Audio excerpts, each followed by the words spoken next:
Well, good morning and welcome to Live Impact News here on 13 News Now Plus on, I think, what can aptly be described as a sleepy Monday morning, a bit of a slow Monday morning here in Hampton Roads and elsewhere. It is December 1st. We are officially in the month of December. It's 10:03 a.m. We're a little late coming to you this morning. That's not why I call it a slow and sleepy morning because of our lack of punctuality. I just feel like we're coming off that Thanksgiving week, right? Everyone's working their way back into the work week. Everyone's getting back to that normal schedule after a week of travel, a week of food, a week of family and friends and fun and celebration. Now we all touch down back to earth for sort of this 3-week home stretch before we get to Christmas time. Still feels like the holidays, but everyone readjusting after Thanksgiving week and making their way back to the workplace. Here on Live Impact News, we simply cannot afford a slow and sleepy morning because it is our duty and our desire to bring you all of the most live, most breaking, most impactful news as soon as we can. Here, locally in Hampton Roads, nationally, elsewhere in the United States, and of course globally when we get the chance as well.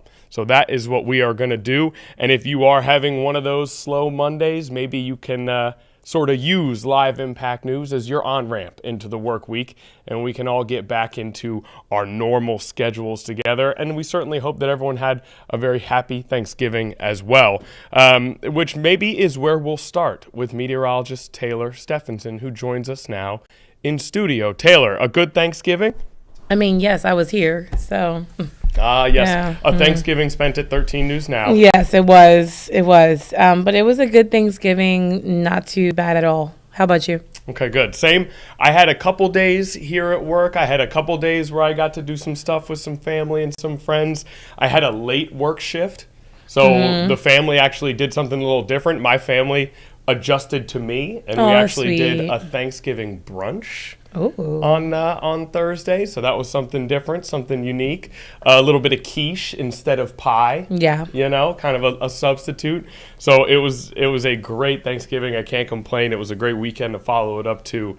Now I did notice it was colder yesterday than I thought it was going to be. It was chilly this morning when I walked outside.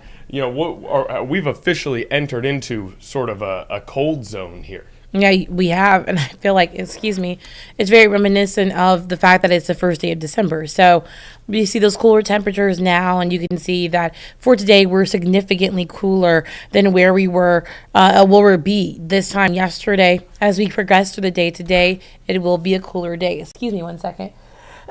Excuse me. Your girl had bronchitis, and ain't nobody got time for that. So I will be coughing over the course of the next couple of weeks as I try to regain my voice. So I apologize for that. But for today, we will be significantly cooler than yesterday afternoon and evening. Yesterday, we did make it into the 50s and 60s. Today, we'll be struggling to even make it to the mid-40s. But compared to yesterday, which was rainy, it will be a dry afternoon. Now, I know you probably see this graphic and you're like, okay, you said it's a dry afternoon, but it's actually actively raining in the background. Well, it's because I'm expecting widespread showers to roll through tomorrow morning, and those showers will bring in a messy work commute. So widespread showers again on Tuesday, and then cooler and drier as we head into midweek. I like to call this our weather roller coaster. Each and every day is a different type of feel, so let's get into how it feels right now. Here's a live look from our Thompson Creek Window Company Sky View. This is our beach camera, but it's actually pointed the opposite direction. It's pointing towards the residential sides of the ocean front. Right now, temperatures are in those lower 40s, but it feels more like the mid-30s.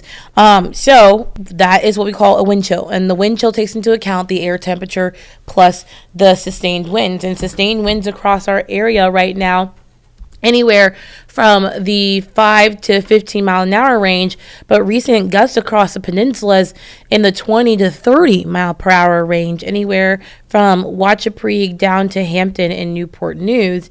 On the south side of the area. South side, we're seeing wind gusts, especially in Norfolk and Virginia Beach, 25 to 30 miles per hour. And down into the Outer Banks, wind gusts as high as 35 miles per hour. So a very breezy day for us. So you combine the air temperature, which is in the 40s, with wind gusts up to about 25 to 35 miles per hour. And so over the course of the day today, it will feel at best like 40 degrees. And that's right around 3 to 4 p.m. today. But most of the day will feel more like the mid to upper 30s. So a very, very cold day for us. And this is why. We have that cold front that's offshore right now. That brought us in the wet weather for Sunday. It also had the lingering showers there around the Outer Banks this morning. Now that high pressure is back in place, that will give us sunshine. But behind that cold front was really cold air. And so even though we'll have sunny conditions, we won't be able to break through that cold layer at our surface. And so it will be dry. It will visually look like a beautiful day. It just won't feel as nice as it looks. So here's what to expect over the course of the upcoming hours. We're going to see temperatures in the lower to middle 40s during the noon hour today. And then by the afternoon, some places around northeastern North Carolina could make it right at 50 degrees, but that's going to be places right around the Albemarle Sound. You can see places like Eatonton making it to 50, but for the south side and the peninsulas, middle 40s at best. Sunshine continues through the afternoon. We'll see a few passing clouds, but more cloud cover will build in overnight. And that is kind of your visual cue to be like, okay, rain is on the way. So here's a snapshot of 3 a.m. tomorrow morning.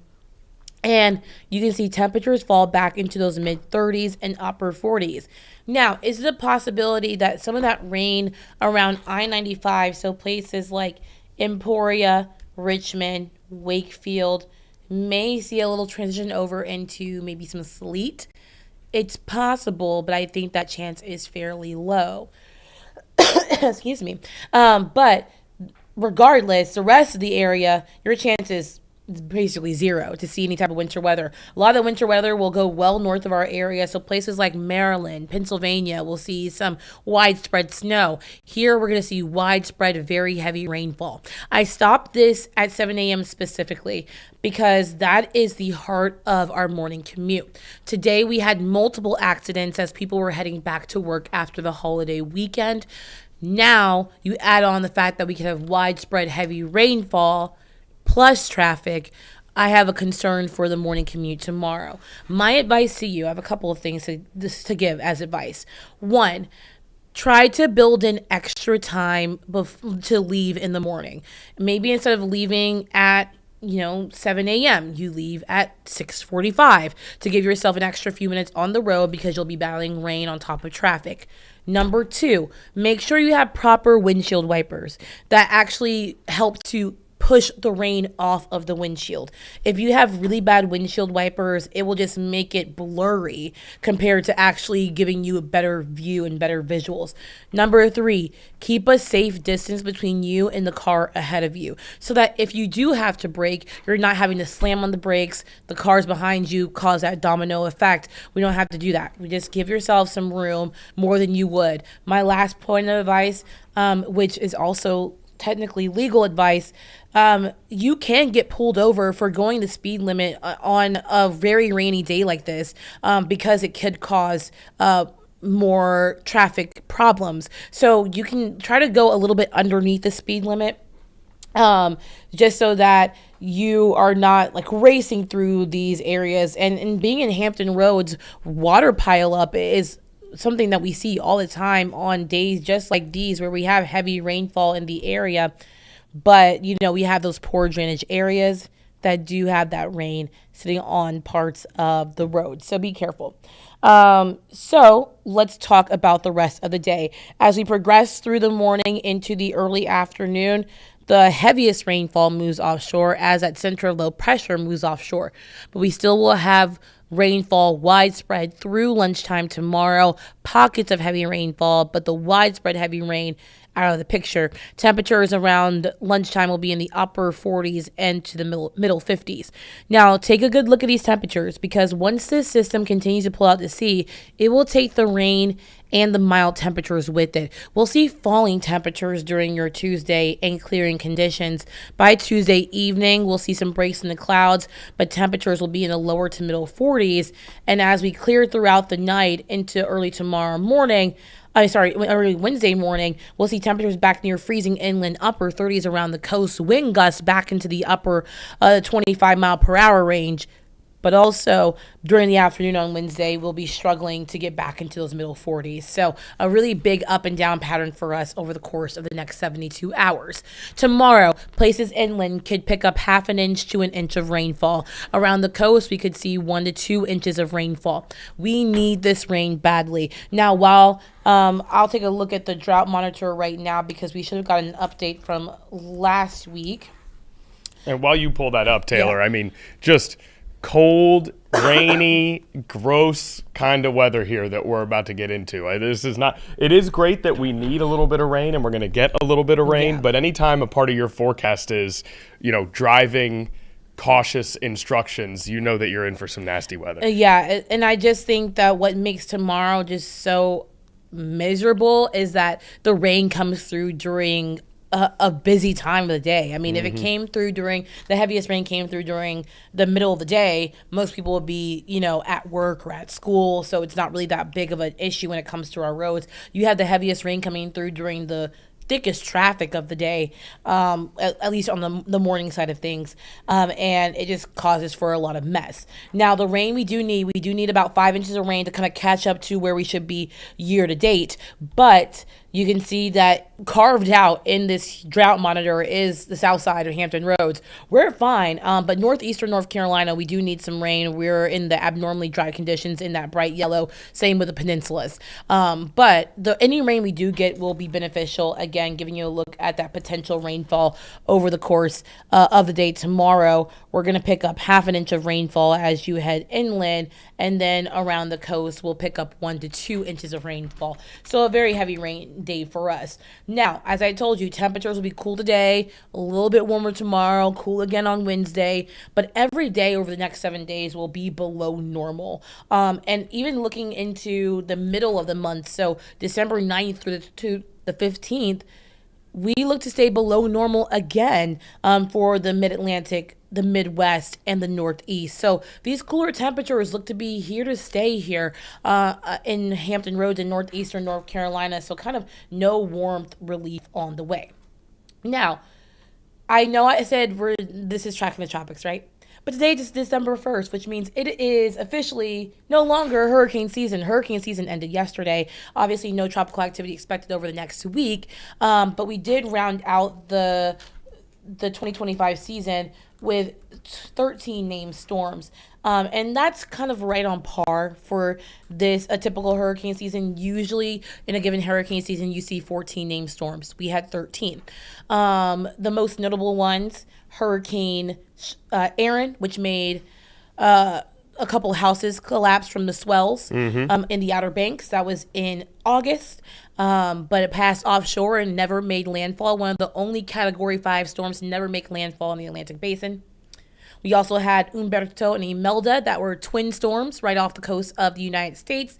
That brought down multiple houses in the Outer Banks from those huge swells, but again, did not make landfall in the U.S.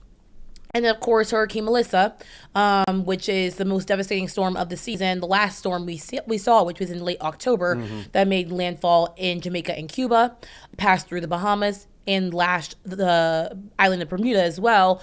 Of course, Hurricane Melissa will most likely be retired, one, because of the pure devastation it left behind in Jamaica and Cuba, but two, because it's one of the strongest storms to ever form in the Atlantic Basin. And this hurricane season, Taylor, going into it, there was a lot of talk about how busy it could possibly be.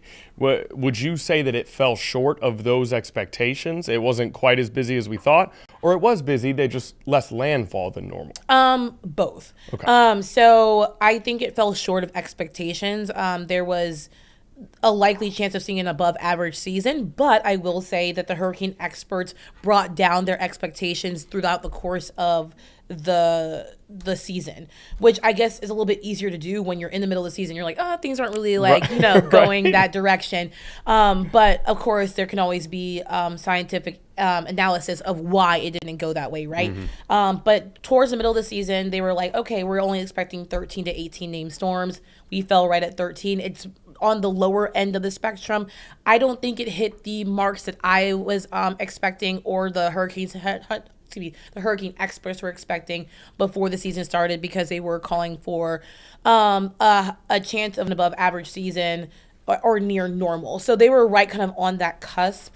But we kind of fell on the lower end of the normal season range. I gotcha. Also, thank you so much for allowing me to, not holding it against me that I called you Hunter just now. I didn't even hear you. Oh, Yeah. I worked with Hunter for like 12 consecutive hours on Thursday Yeah. and Friday. So yes, a little bit of a brain fart there on this Oh, no, you're good. this Monday morning. I thought you said hurricane hunters. That's why I didn't hear you say hunter. Yeah. Okay. Good. No, You know what? no. See, I should have just not said anything. Yeah, I It didn't would've hear been you just say fine that. here. The other thing you asked about the landfalls, right? Yes. Chantal was the only storm that made landfall in the United States. That was well early into the season. Chantal brought significant rainfall to central North Carolina, up to about 10 inches of rain. But this is the first time since 2015 that the United States has not had a landfalling hurricane. Wow. First time in a decade. Yes, that we have not had a landfalling hurricane. And I mean, we got really close about 2 or 3 times. Yeah. Aaron, about 200 miles offshore of the Outer Banks. Imelda made that sharp right turn because of Umberto that caused the Fujiwara effect. The stronger storm pulls the littler storm and brings that energy with it, pulling it back out to sea. Melissa crossed through the Bahamas. Bahamas are just offshore of Florida. I mean, we were close many times when it comes to this hurricane season, but no landfalling hurricanes. The first time that has happened since 2015. Ultimately, something we're extremely thankful for here Yes. in the United States. Obviously, these are hurricanes that still impacted people all around the world. But as far as the contiguous United States, we got lucky this year. We did. But of course, we're still thinking about our friends in Jamaica who continue to, deal with the aftermath of Melissa. And I'm very interested to see the Hurricane Center, now that the season's over, they'll continue to do their write-ups about each individual storm. They've done it for the first few storms already. They've done it for Andrea, Barry, Chantal.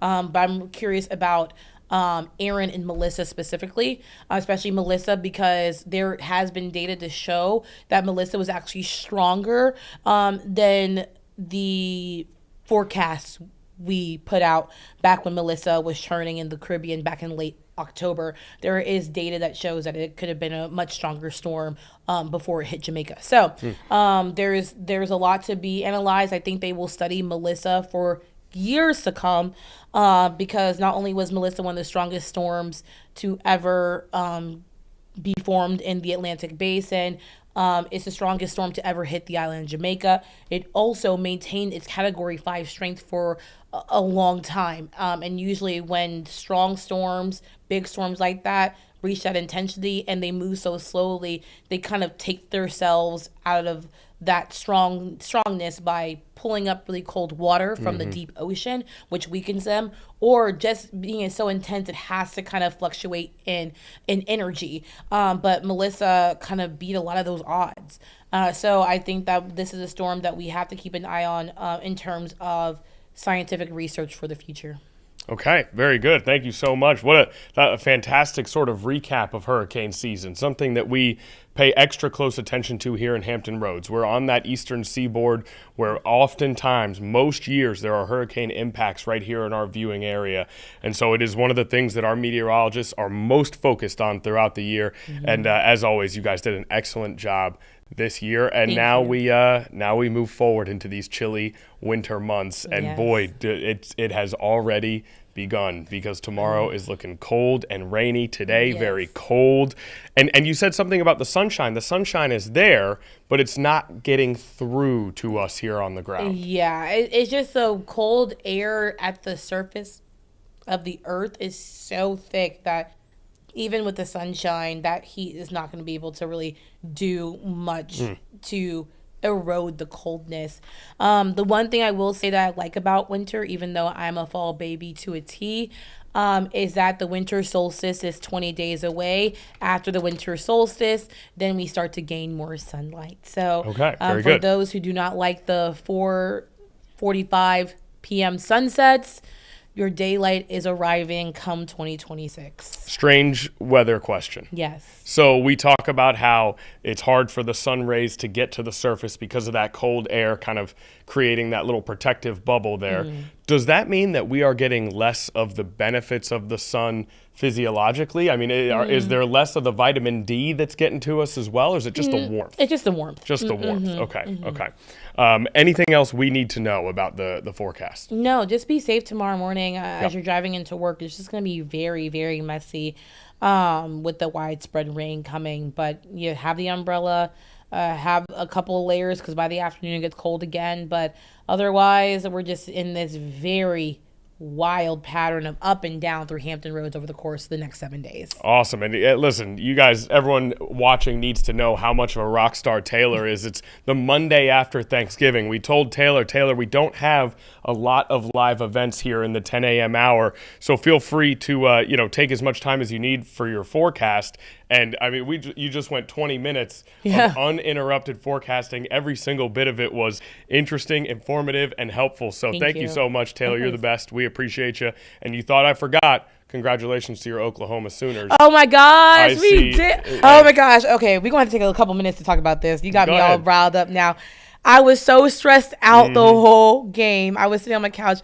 I even was sending audios to Naya, and I'm over here catching cramps in the middle of audios because I'm yelling at the TV like an old man. And man, we pulled it out in the end. I was so worried because that was the game breaker, whether we were going to the playoffs or not going to the playoffs. So we got an Oklahoma alumni here in Taylor Stephenson. Yes. Oklahoma, all they had to do was beat LSU, and they're in the playoff. At home. But those are the games that you lose. Those ones where, because you're so close to the finish line. And we're talking 18 to 22-year-olds. And they put in so much work all season.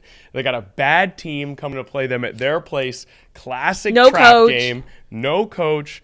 Well, now coach, but no coach then. John Mateer at one play looks like the best quarterback in the country. The next play, it's like, what's going on here, John? Put a little touch on the ball. Three interceptions, but 2 touchdowns. And they win 17-13. We expect to see Oklahoma in the college football playoff, which means as we continue to do our forecast here on 13 News Now, we'll also get Football Corner with Taylor Stephenson. Yeah, we have to. As the playoff approaches. Now, Naya Campbell, the People's producer, here with us in studio. Can you confirm that there were voice memos sent? Yes, there were voice memos saying she did catch a cramp. It was so bad. Listen, that's how you know. That's how you know that the playoffs are on the line. Is when you're catching cramps, you're getting soft tissue injuries. I know. Watching the games. Been there. I know. It was just too intense. I was stressed the entire game. Yeah. But you're in. Whole family's happy. We got a family full of Sooners. Yeah, my dad was happy, but we're like, if we can't get this offense together, we're just going to lose the first round. Defense, spectacular. You guys have that defensive-minded coach. John Mateer needs to capture what he had those first 3 or 4 weeks. Yeah, I think it's the finger injury. Remember, he had surgery, so yeah. I think it's the finger injury. You have surgery on your finger mid-season and you're a quarterback. That's not exactly and on your throwing hand, too. Mm-hmm. Yeah. Okay. But, yes, stay tuned as Oklahoma, they said they had a 99% chance of making it to the playoff. Oh, you guys are in. Okay, did they already announce that? They did not already announce it, but I guess we can't confirm it, so 99 is a fair percentage. Yeah. But I don't see any world in which Oklahoma is not in the playoff after that big win over Alabama. Yeah. 10-2 on the season. Yeah. The Sooners are in. Taylor Stephenson lives. Make sure before that first-round playoff game, lots of Gatorade, electrolytes. Bananas. Yes, exactly. We'll make sure Naya's available for phone calls or voice memos or whatever you need. We're all here to support you. And here on Live Impact News, we got to support our own. So we'll be rooting for Oklahoma. Yes, please. We need it to succeed there. And you guys get a couple weeks to go get healthy, chill out, relax, and enjoy. Yeah, I was thinking about maybe making an impulsive decision if they're in Oklahoma to go to Oklahoma, but I think I'm I'm going to sit this one out for this year, though. Let's not rule it out just yet. We'll keep you guys posted on that. That's a big story as well. Yeah. Taylor, you're the best. Congrats on the win. Thanks. And thank you so much for another excellent forecast. And remember, morning commute tomorrow. Be safe, guys. Rainy, cold. You know how stressful it is when you're running late, and you don't want to have to be trying to get somewhere fast in the rain. So leave a little bit early if you can. And if you're watching later on in these evening newscasts, I'll give a more in-depth recap of hurricane season, and I'll have a whole story on that and how it affected the Outer Banks this year. Awesome. 4, 5, and 6. More forecasts coming to you here on 13 News Now. For us here on Live Impact News, we got 2 live events that we're monitoring right now, both surrounding legal proceedings that are happening. The first one, there is all set to be a hearing today that will likely take more than just today for Luigi Mangione. You may remember Luigi Mangione, one of the biggest stories of the year last year. It's been just about a year since the 27-year-old assassinated a healthcare executive, CEO Brian Thompson, the CEO of United Healthcare, executed in the streets of New York City, or assassinated rather in the streets of New York City by Luigi Mangione. Mangione has been was detained not long after that. He has been in prison since then, and now a multi-day hearing that will regarding the use of evidence in his murder trial. Various journal writings. Let's see. There is a 3D printed gun that was found in a bag. Things that were obtained by police when they detained Luigi Mangione. No trial date has been set yet. There's a federal and a state criminal case that will come out of this. And this week's hearing will kind of determine what type of case it's going to be, what type of evidence can be used in that case. There's a stakeout outside the courtroom right now. It's live right now. It's not a very good shot. You know, it's kind of just a shot of a door while reporters and photographers wait for Luigi Mangione to emerge for his hearing. But we're monitoring that right now. We'll continue to keep you updated. And there is a lot at stake here in this hearing when it comes to how these criminal trials will proceed. All right, another thing that we're monitoring, another story that is from some time ago, but that is now back in the headlines because the trial has started for Brian Walshy, the man accused of killing and dismembering his wife in 2023 in Massachusetts. A jury is now hearing opening statements in this trial. Those opening statements are live right now, so we're going to go live out to the Massachusetts courtroom. And once again, listening on opening statements in the murder trial of Brian Walshy, a man accused of killing and dismembering his wife in 2023. So there are the alleged crimes of Luigi Mangione, the alleged crimes of Brian Walshy, both involving legal proceedings that are happening today. Let's go live out to Massachusetts. That she did not tell her closest friends, her confidants, some of whom live in D.C., the same person, Alyssa Kirby, that she spent December 29th with, drinking and talking about her life. She hid the affair. William Fastro will tell me that he was unaware of any plans of Anna ever telling Brian about the affair. William Fastro will testify that they behaved differently in public in D.C. to make sure there was no appearance of the affair. William Castro will testify that Anna Walsh told him she would be devastated if Brian ever learned about the affair. Brian Walsh didn't know about the affair. He did know. Anna Walsh had a crush on William Fastro because she told him. And he did not react in a jealous way. And you will hear evidence that over the close to decade that these two people were in love. And all you have to do is look at the evidence and the photograph you'll see of Anna Walsh. And the evidence will establish she is a beautiful woman. And it was not unusual for her to comment to Brian. I had some man look at me today. I think he liked her. That didn't upset Brian, not over a period of 10 years. And when she told him that she had a crush on William Fastro, the man who had sold them the $1.3 million townhouse in D.C. It didn't upset Brian. He trusted her.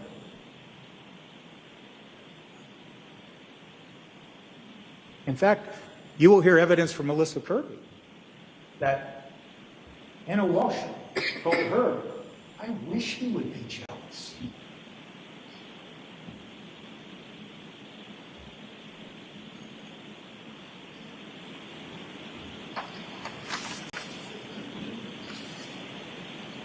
You will hear evidence that there was no financial issues or problems. Anna Walsh had just got that job in the early part of 2022 that paid close to $300,000 a year. They owned that townhouse in D.C. It was worth over $1 million. They owned whole life insurance policies on their sons in the amount of $1 million each. Whole life that you will hear you can borrow against if you need cash. You will hear evidence that Brian Walsh's mother gifted them money, and actually you'll hear from the landlord of the home that they were living in at the time, that Brian was living in, taking care of the 3 boys while Anna worked in D.C., that it was his mother who was paying the rent, because that's what grandmothers do. There was no financial problems here. They owned investment property in Massachusetts.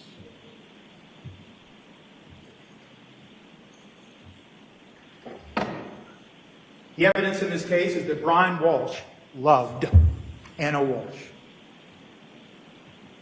You will hear that she spoke of him in glowing terms to William Faster. That she said, "I want people to see the Brian that I know."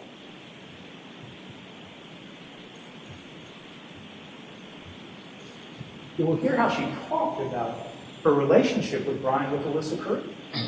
And notwithstanding the fact that Anna Walsh was having an affair, she described their relationship as open and honest. He believed their marriage was open and honest because he loved her.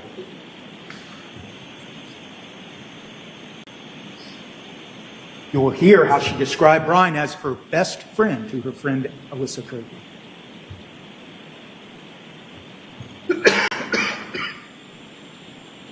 You will also see evidence of text messages that you may use to determine for yourself if there was love between these 2 individuals. The importance about those text messages that you'll see is simply that they're dated. The ones you'll see are dated beginning December 25th of 2022, 7 days before New Year's Day. On 12/25,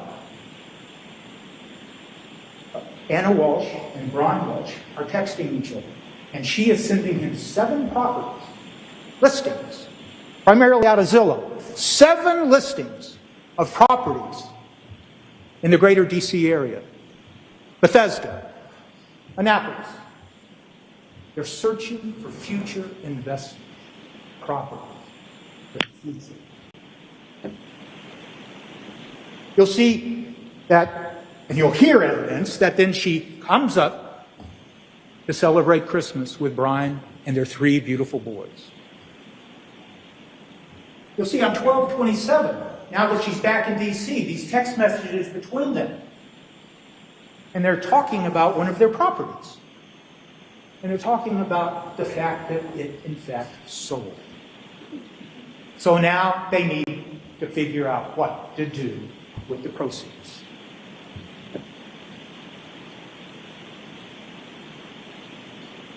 You'll see on 12/28, text exchange between Brian Walsh and Anna Walsh. Now, she's back in D.C. She's not feeling well. She's telling Brian, "I don't feel well, so I'm going to stay at home and work at home today in D.C." And they joke. And on the text, Brian says something like, Well, I guess I'll have to get you a plunger. Anna responds, I'll tell you what. I'll buy the plunger. You buy me that Porsche. Why? Because Anna Walsh wanted a Porsche. And what you see on that text exchange, right after she says that, is you'll see postings that he sent to her of the Porsches he'd been shopping for the woman he loved. And you'll see in his medical that he was shopping for Porsches because she had asked for one. On 12/29, you'll see a text exchange between them where they're talking about a 3-story brownstone that she had found that maybe they'll buy for an investment. And you'll see the text references to how much it cost, the square footage it's up and below. You'll see text exchange between them where they're talking about possible renovations in the future. They are talking about the future. And this is on 12/29.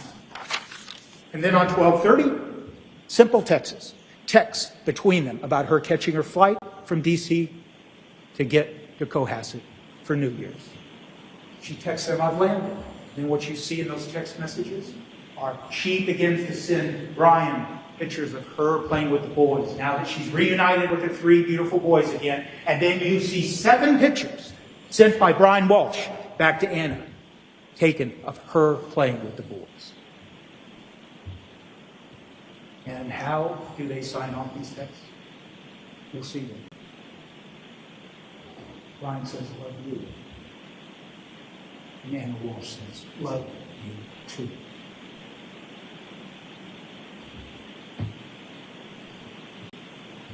We come full circle in this opening, and now we're back to New Year's Eve.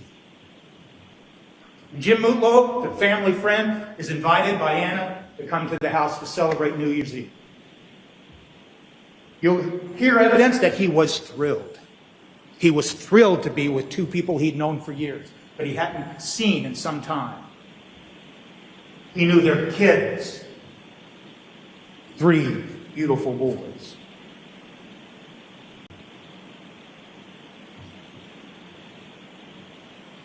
He'll describe how when he drove up in the driveway, Anna Walsh ran down the driveway in her heels, no coat, on a cold winter day to hug him. And then what happened? They all went into the house. And what was occurring in the house? Brian was cooking. New Year's. He was feeding them as they all talked for 4 to 5 hours. And what were they talking about? They were talking about the future. They were talking about investments. Anna Walsh told a story about how Brian had found a ring for her and the whole adventure of finding the ring and buying the ring. And she talked about it in glowing terms when she talked about how Brian did that.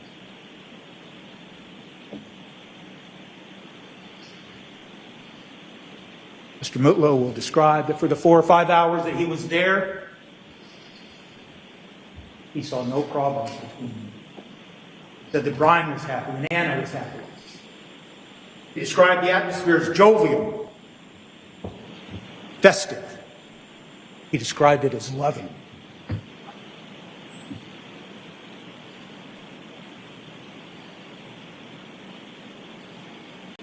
As adults do for New Year's Eve, they celebrated with wine and champagne. You will have that box, or at least photographs of that champagne box, where they signed it. And what Anna signed on that box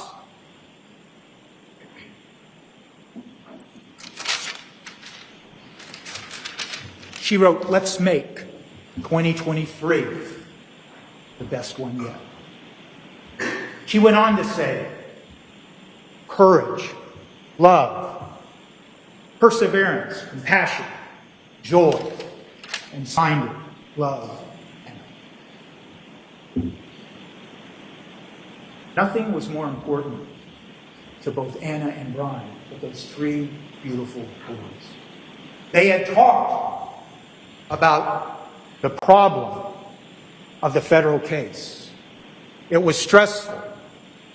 When you heard in the Commonwealth's opening the reference to a divorce search, please understand that the other evidence will be that that singular search occurred between conversations between Anna and Brian about the sale of their property. You'll see that that search occurred about 8:30 on 12/27. And why is that important? The evidence will show that the only time Anna Walsh talked about divorce with William Fastow, she talked about it in terms of Brian and I attempting to preserve the family assets. Why is that important? Because yes, there was $400,000 of restitution that was going to come due. And yes, Brian may have had to go to prison for some time. And what did that mean? It meant that there was going to have to be arrangements, not just to pay the money, which wasn't going to be a problem, but the boys had to move up to D.C. because Brian could no longer take care of them. And there would be all that added expense. And they went so far as to talk to Robin Howe, their nanny, their babysitter, and asked her if she would consider moving up. So there were expenses. So when you talk about preserving the family assets, you have to decide, how is it that I make sure, how is it, as Brian Walsh will tell you, how is it that I make sure that my wife and my 3 sons are financially secure if I have to go to prison for a day, for a week, for a month, or for years? That's what they were talking about. And in all of the other digital data that the Commonwealth has been poring over for 2 years, you will not hear evidence of any other conversations about divorce. And you won't hear it from William Fastow. In fact, William Fastow will tell you he had resigned himself to think Anna Walsh was never going to leave Brian, father of their children.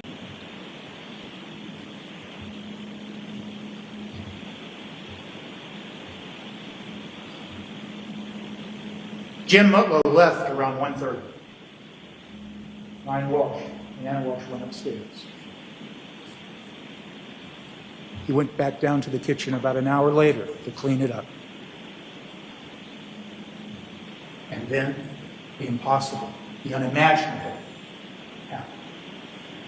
It didn't make sense to Brian Walsh. It was confusing. He never thought anybody would believe that Anna Walsh was alive 1 minute and dead the next. And all he could think about were those 3 boys. What would happen to their 3 boys now that Anna is no longer here? What will happen if they think he did something bad to Anna? Where will those 3 boys go? And so, he told the story. He told lies. He tried to hide so he could hang on to those boys.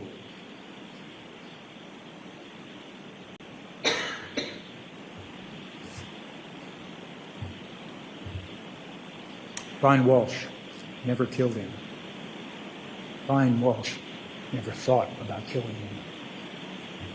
Never think about that. Brian Walsh is not guilty.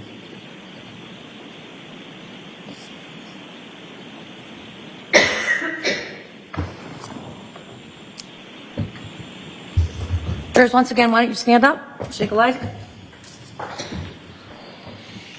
15 minutes before the break, but it's been a long little stretch here, so I can either break you now or we can start the evidence. Does anybody, just by show of hands, need a bathroom break? Or can you hold on for 15? All right, we're going to take your break early, and we'll see you back in about 20 minutes. All rise to the court, please. What is that? Front row.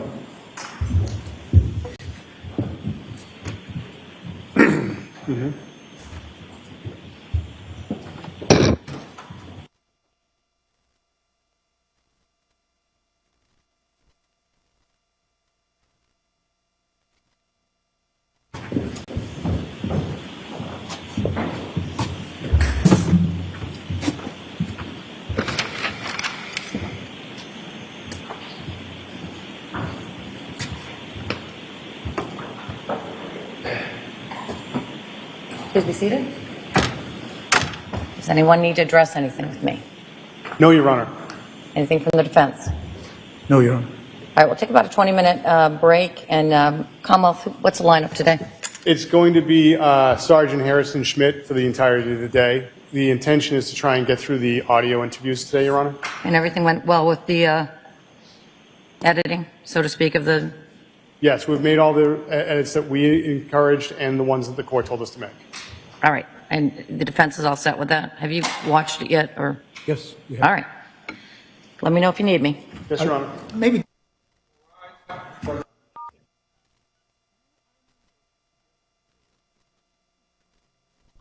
All right, so we still have our live feed into the courtroom here, but as you can tell, we're having some audio issues. We will continue to listen in, and once the audio picks back up in the courtroom, we can make our way back to Massachusetts and continue to listen to opening statements. Let's jump back into the foundation of this. Let's give all the context here. This is happening in Massachusetts. Today is the opening statements in the murder trial of Brian Walsh. Brian Walsh is accused of killing and dismembering his wife in 2023. Now, he denies killing his wife, Anna Walsh, and he pleaded guilty last month to misleading police and improper conveyance of a human body. Now, her body has not been found. Brian Walsh's wife, Anna Walsh's body has not been found. Now, that appears to be Brian Walsh. It matches pictures that we've seen of him in the past. Obviously, we don't know for sure, but that certainly appears to be Brian Walsh. He was just led out of the court in handcuffs, which even more evidence to the fact that that was Mr. Walsh standing there listening to these opening statements. And he has been led out of the courtroom, which leads us to believe that perhaps there's going to be a bit of a break in the trial here, but we'll certainly let you know within the next few minutes if we see them pick things back up or if this continues to be a little bit of a recess, if you will, in that trial. Now, prosecutors in that trial say that investigators found trash bags allegedly discarded by Brian Walsh containing a hacksaw, a hatchet, and items with both his and his wife Anna's DNA. They also uncovered internet searches, such as how long before a body starts to smell. So those all pieces of evidence in this case of Brian Walsh. You see him walking out there when he was arrested, a smile on his face in that moment. Obviously, we don't know the context of that, but a sort of a chilling expression when you're being arrested for the accusation of killing your wife. The defense attorneys say that Brian Walsh found his wife unresponsive in their bed. That's the first time anyone has offered an explanation for Anna's death. Now, the opening statement from the defense attorney began by noting jurors that his client lied to investigators in the days after his wife. Statement to jurors noting that his client lied to investigators in the days after his wife's disappearance. He referenced the Google searches Walsh made beginning on January 1st, explaining that Walsh made those searches as he wrestled with the fact that Anna Walsh was dead. He says that shortly after Walsh found his wife dead, he went downstairs to their bedroom to clean the kitchen and checked his emails. He then returned to the bedroom, intending nothing more than to crawl into bed with Anna Walsh, the woman he loved. When he did, Anna Walsh was unresponsive, so much so that her body rolled off the bed. She was unexplainably dead in their bed, according to defense attorneys. So those opening statements proceeding with a trial that is now paused, though you do see more video footage here of the days and months following this incident. So as that trial goes on, we'll continue to monitor it, but a devastating situation for that family, for all the family and friends of Anna Walsh, regardless of how this trial goes, a tragedy in Massachusetts. Okay, let's do another update on the other live story that we're keeping an eye on. That is Luigi Mangione. Now, I jumped into this after weather. We had our live look up. I didn't do a very good job of explaining what's happening, so I want to do this again. First, I want to note this is Luigi Mangione is alleged to have killed United Healthcare CEO Brian Thompson. That is what he is accused of at this point in time. Now, at this point in time, we also have a multi-day hearing that could determine what evidence can be used in the state murder trial. Mangione's attorneys are trying to limit prosecutors from using evidence like a 3D printed gun and certain journal writings. All right. Police say they obtained those items when they arrested Mangione. Now, the defense, Mangione's attorneys, are saying that those pieces of evidence were obtained under false pretenses. All right. Now, what exactly does that mean? Okay. They're trying to limit this key evidence, especially the writings and the alleged murder weapon. And the reason they're trying to do that revolves around that day when Mangione was apprehended. Okay. Now, I want to make sure that I state this correctly. So allow me to read through my notes here just to make sure. Now, we do know for sure that there was a legal victory for Mangione's team when in September the judge tossed out 2 murder charges related to an act of terrorism, but of course still charged with second-degree murder and other offenses for allegedly assassinating the CEO of United Healthcare. Now, he faces a potential life sentence in the state case and a potential death penalty in the federal case. Okay. Now, I want to make sure that I get this right when it comes to the items in the backpack that the hearing is about today. Sort of reading through as I talk to you here. Okay. Now, defense lawyers are trying to ban prosecutors from using any of the evidence recovered in that backpack, which includes a 3D printed gun, a silencer, a journal, and other electronic devices. They're saying the lawfulness of the arrest is at the key to trying to ban that evidence. All right. Now, let's see here. The defense is saying that despite the consequences, law enforcement has methodically and purposefully trampled Mangione's constitutional rights. Defense lawyers argue the constitutional issues began almost immediately after officers approached Mangione in a McDonald's in Pennsylvania. He allegedly provided officers with a fake driver's license, and they immediately began questioning Mangione about whether he was recently in New York. Okay. As he was questioned, defense lawyers say officers filled the restaurant to form an armed human wall, trapping Mr. Mangione at the back of the restaurant. So this revolves around his constitutional rights when he was arrested and police procedure when he was arrested, the lawfulness of his arrest and the procedure of his arrest. Now, the defense is attempting to ban some of that evidence from being used in his trial, and it is that question that is at the center of today's hearing, a hearing that is likely to stretch further into the week around Luigi Mangione. Now, let's take one more live look here outside the courtroom. That's a live look, as you can see, gathered and assembled press, photographers. There's law enforcement in the back of this image as they all await Luigi Mangione, who everyone expects to emerge at some point for his hearing today. So again, this is an accusation and an allegation that Luigi Mangione assassinated United Healthcare CEO Brian Thompson. This is a story that happened last year. It happened in Manhattan. There was video from surveillance cameras on the street, and this story was massive. You may remember it took over the country. It gripped the nation. The storylines, the layers behind this story, both when it comes to the healthcare system in America, when it comes to the vigilante nature of the accusation, when it comes to the manhunt that followed, when it came to the personal background and history of Luigi Mangione. All of this was heavily scrutinized and heavily reported on for months following this incident, which again was caught on camera. And so now Luigi Mangione stands accused of that crime.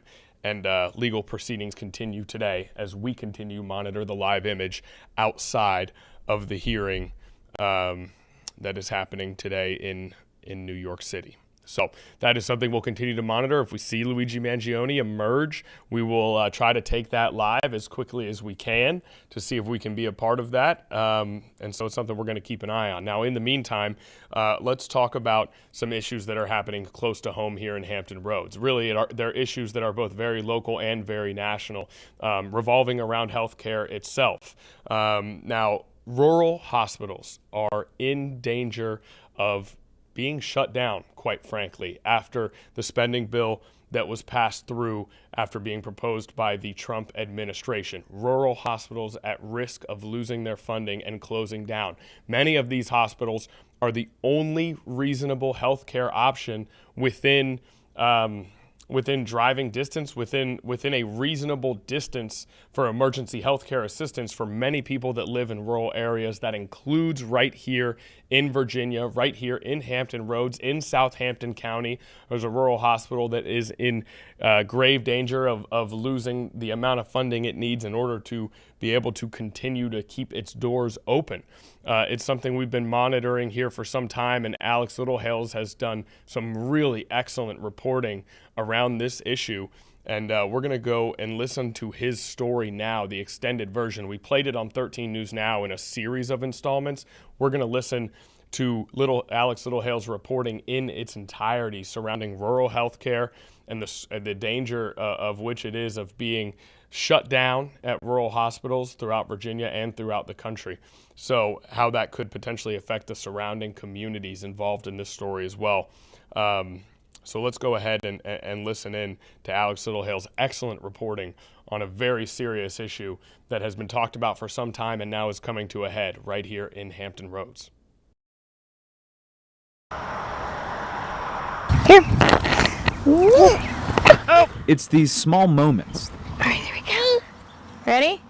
3, 2, 1. That Katie Johnson cherishes. My son has an idea. He's 5, almost 6 now. But he knows what's going on. We've been open with him, don't want to hide anything. Yay. In May, Katie and her family drove to the closest hospital, hoping for a treatment on a sore throat from COVID. You gonna come down? And then we all went over to the hospital. I want to say it was we were at the hospital at like 3, and maybe about 4 or 5, they were telling me I had leukemia. So, oh, wow.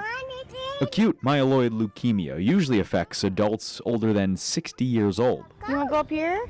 Katie is 42. The rare blood cancer's 5-year survival rate, just 30%. I kind of had I have an idea of what's going to happen. Still, hey, baby! She puts on a brave face for her 2 kids. I don't like things getting me down, because if I only have a little time left, I need to do good things with the time I have left and not sit down and feel sorry for myself. Doctors diagnosed Katie here at Southampton Medical Center. She believes without the hospital and its staff. I don't know what would happen. No, I feel like I owe them my life. If I'm being honest, they saved my life that day. But it's hospitals like Southampton Medical facing an uncertain future.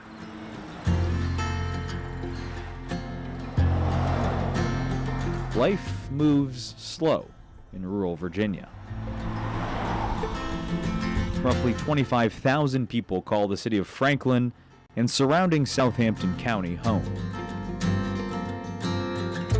And for many, Southampton Medical is the closest and maybe only source of emergency medical care. Country life. It's here where Michelle Underwood gets critical care for her aging father, just a short drive from her Cortland home. And taking care of him. The best care that we get, and all of his doctors are in Suffolk. All of his doctors want blood work on a regular basis, or MRIs on a regular basis. He's already had 3 since October. Blood work, we've probably been there 5 or 6 times. He had an incident in January that caused EMS to come and take him to Southampton. Yeah, so we have a lot of familiarity with him, but it gives us, as much as he needs his blood work and all these tests done, rather than drive an hour, I can drive 20 minutes. Her dad's declining health places her at Southampton every month, and any risk of closure could upend her life. I didn't know about that. I haven't heard about that, but that's alarming. Until I just said it, or until until you said it. I didn't know that's why you were doing the round table with Senator Warner. Oh, okay. Well. That's awful sounding. Ooh. I hope not. We're gonna have problems out here. A letter penned by U.S. Senate leadership identified 338 rural hospitals across the country at risk of closing or cutting services as a result of the Trump administration's latest budget bill, which includes almost $1 trillion in cuts to Medicaid and the Affordable Care Act. 6 of those hospitals are in Virginia, including Southampton Medical. Citing the Center for Health Services Research at the University of North Carolina, Southampton Medical is one of 132 rural hospitals in the country with 3 consecutive years of negative margins. Congressional leaders fear more losses in revenue through the funding cuts could affect the hospital's ability to operate. Thinking that's going to be so hard and so many if the hospital closes. It is utilized by all of us rural people out here, you know, they don't have anywhere else to go. Where are they going to go? A lot of people who I see coming in and out of the hospital, handicapped, elderly. In rural health care, there's already kind of an attitude of, there's already an understanding that we're underserved as it is. And so many patients do not seek the health care that they already have available to them because there's simply a culture out here of it is what it is. Dana Stallings runs a diabetes clinic on the edge of Franklin. She warns of what would happen to a population already medically vulnerable without the hospital. A lot of our patients, we don't have an urgent care out here. And so we used to have one across the street. It closed many, many years ago. And so the only emergency care that residents can get is the emergency department at Southampton Memorial. If they have to go further than that, a lot of our patients don't have transportation. They don't have the resources to go 30, 45 minutes up the road. Outside of Franklin, there are few alternatives. Southampton Memorial has been shutting down slowly but surely over the last several years anyway, just like we don't have any obstetric or gynecology service out here, and so patients have already over the last several years had to start the commute to Suffolk just to, you know, have basic screening and preventative care. Southern Virginia Regional, another Bon Secours facility in Emporia, is 36 miles away. It's also one of the 6 hospitals in Virginia at risk of closure. Obacy Hospital, a Centera facility, is in Suffolk, another 40 minutes away in the opposite direction. To get there, extra time that some consider a life-saving difference. Yeah, hold on to that. Lauren Olson is someone who knows how precious those spare minutes can be. I ended up having a heart attack. I was driving my daughter to school, and I started having really bad indigestion. And then after I took my other daughter home, I started getting like a pain in my arm, and then I started throwing up. So I was like, well, that's serious because I never really get sick like that. So then I was like, okay, I'm gonna go to the hospital. She received treatment minutes later, driving to Southampton just down the road. Thankfully, it's only a 5-minute drive, because if not, I don't know what would have happened. These stories offer just a glimpse into how rural Virginians rely on this care. And they depend on that. Yeah. We kind of depend on that right now. We've been, at least in the last 8 months, we've probably been there 12 times. But, you know, having them there to treat me if I'm in a critical spot was nice to have it's a nice cushion, you know what I mean? It's nice to know they're there if I have an emergency like that again. Despite doubt over the future of rural hospitals, some of them may get a lifeline. To avoid a rural healthcare crisis, the Trump administration paired cuts to Medicaid with the creation of a $50 billion rural hospital fund. Virginia's Secretary of Health submitted a $1 billion application to upgrade rural health care in the Commonwealth. The $1 billion application addresses rural health shortfalls in 4 categories, $400 million would go toward mobile health care expansion, preventative visits, and telehealth appointments. Another $132 million would be set aside for keeping and retaining physicians in rural communities. But it's unclear how much each of Virginia's 6 at-risk hospitals would get if the state is approved. So for now, Southampton Medical's doors are still open, with a hope that doesn't change. Alex Littlehales for 13 News Now. Just excellent reporting there from Alex Littlehales, showcasing both what is going to happen if something doesn't change with healthcare funding, but then also showing the real impact that this is going to have on actual people in the community, how it is going to change their lives, and how it's drastically going to affect the type of healthcare that people are able to get. And in some cases, that could be emergency healthcare, which of course, when you're dealing with emergency healthcare, you could be talking life and death.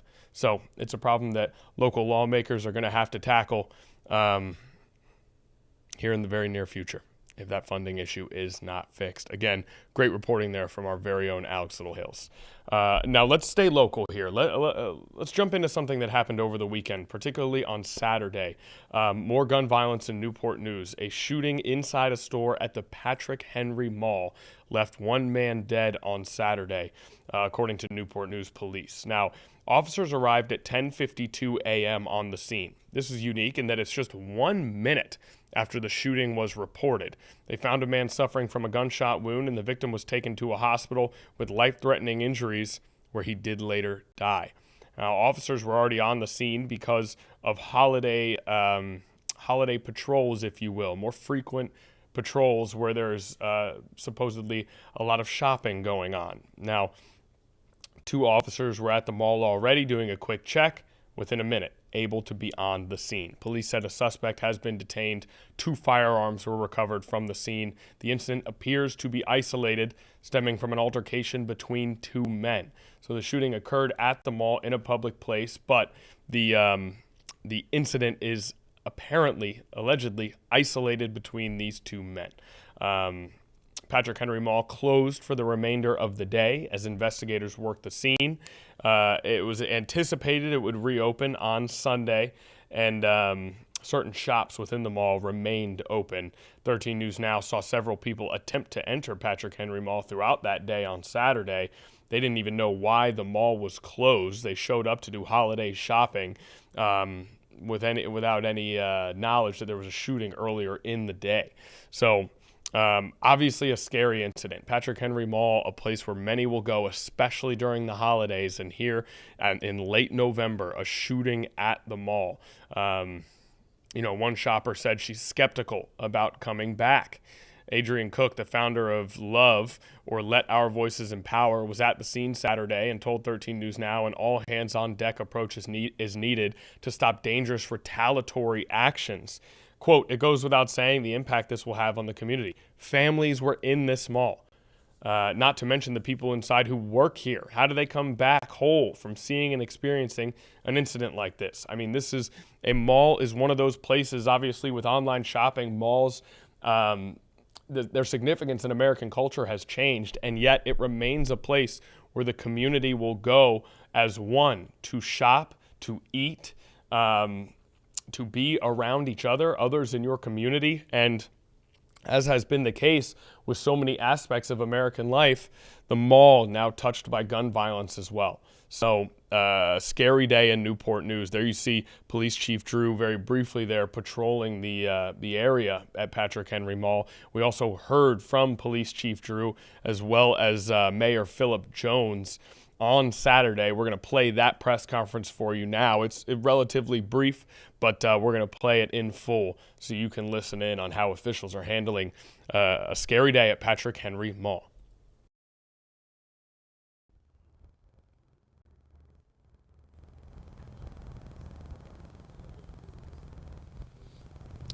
Just let me know when we can start and which way I'm pointing at. Just... Probably in the center. Yeah, that's where. Just let. Kelly, am I good? Everybody ready? Yep, we're all right. Okay. For the record, can you guys say your name and your titles, please? Philip Jones, current mayor, City of Newport News. And Steve Drew, Chief of here in the city of Newport News. Good. I just want to say thanks everyone for coming out. The first thing I want to say is we're doing this in order to make sure that we have the correct information to the public. First, I want to give a public recognition thanks to our first responders who were immediately on the scene. Chief Drew is going to talk more about what actually happened. What I'm here to tell everyone is that this is a safe city, a safe place. Today, the mall is going to be closed. However, some of the anchor shops, so your Macy's, your JCPenney's, your Dick's Sporting Goods, on the exterior, they're going to remain open. This is an isolated incident, and Chief will talk more about what happened. Thank you, Mayor, for that. So I think the Mayor summed it up. What happened today is at 10:51, there was a call of a shooting inside a store located inside our mall. At 10:52, officers were already on scene. One of the reasons they were here so quick is during the holiday season, with all the shopping areas that we have going on, we have what we call holiday patrols, and 2 officers came to the mall to kind of do a quick check to make sure it was okay before they checked other locations. So within a minute, we were at the scene. Two individuals inside the mall transported to the area hospital, where unfortunately, despite bystander attention on his life, unfortunately, he succumbed to his injuries about 30 minutes later, about 11:22, 11:30 at an area hospital. So what's going on right now? One individual in custody of person of interest. We are not looking for anyone else. There is evidence being recovered inside the store. 2 firearms have been recovered and some other items for evidence. All right. Well, the audio on that video is unfortunate. We apologize. We thought that was going to be much more listenable, and obviously that's just not tenable with audio that poor. You did hear at least a brief statement there from Police Chief Drew about a suspect being apprehended, just the one suspect. But outside of that audio just is not very good. When you're out in the field and you're running around, especially on a major breaking news story like this, sometimes these things happen. And part of our time here on Live Impact News is that you get a sort of a peek behind the curtain at times of how we do what we do, which means you also get a peek behind the curtain at times of the technical issues that we have to go through on a regular basis. So this is one of those times where that obviously is not a press conference that we're going to play in its entirety with the audio being that poor. But again, police say a suspect has been detained, 2 firearms recovered from the scene, a shooting inside a store at Patrick Henry Mall that police say is an isolated incident between 2 men. Hopefully, the mall is safe and secure for the remainder of the holiday season and onward as people look to do their Christmas shopping coming up very soon here. Okay, let's check in. We've done a lot of local today, which is great. That's always our goal, but we're going to do an international check-in as well because Pope Leo is in Lebanon on his first trip to the Middle East since he was chosen as leader of the Catholic Church in May. This is a live shot you see right here of Pope Leo in Lebanon. Look at the assembled crowd there. Flags flying, a packed house for the Pope. Again, his first visit to the Middle East. He arrived on Sunday evening from Turkey. And again, now in Lebanon here on this Monday morning. And supporters are coming out in full force. I mean, look at that crowd. That's an incredible shot right there. Look at that shot, that aerial view. And there does not appear to be an empty seat in the house as Pope Leo makes his first trip to the Middle East. Now, I wonder, it appears as though he's about to speak. I wonder if we'll be able to hear what Pope Leo has to say. We'll listen in just a second. Once they show him again in what appears to be a position where he's going to address the crowd, we'll take a live audio and see if we can actually hear the Pope speak. It looks like that could happen at any moment here. Pope Leo, of course, much ballyhooed as the American Pope from Chicago, now in Lebanon, in the Middle East, his first trip over there. Let's see. Let's do a little bit more, see if there's any more background that we can give you here. I mean, Lebanon played an important role in the history of early Christianity, and now Pope Leo returns to the area. It looks like music is playing at this point in time. And we don't yet have any words that have come from the Pope, and we don't know if we'll be able to hear them as is, but a live feed of Lebanon on this Monday morning. So you know what? Why don't we listen in and see what the audio's like so that we know if we'll be able to hear from the Pope once he begins speaking.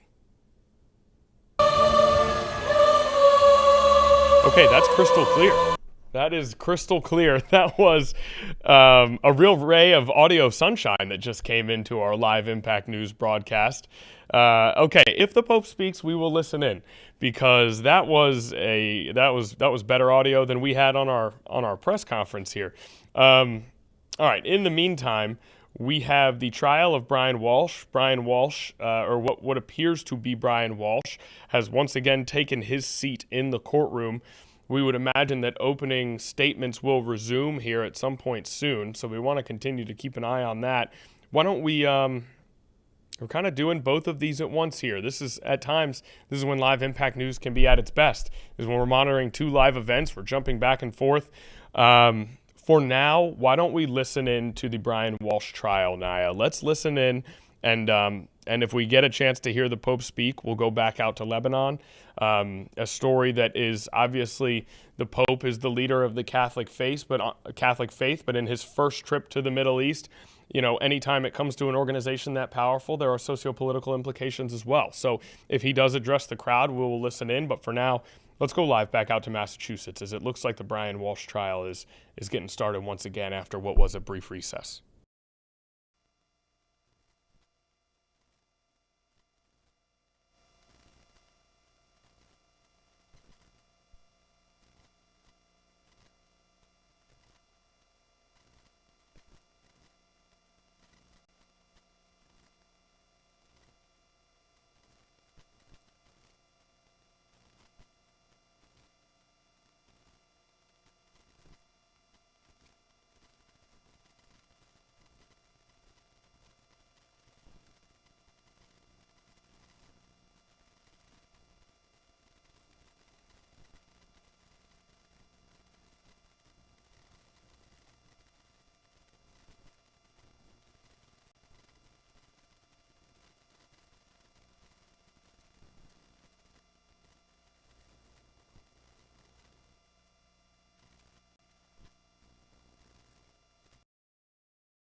All right, so the Brian Walsh trial has clearly resumed, but we are without audio for the time being.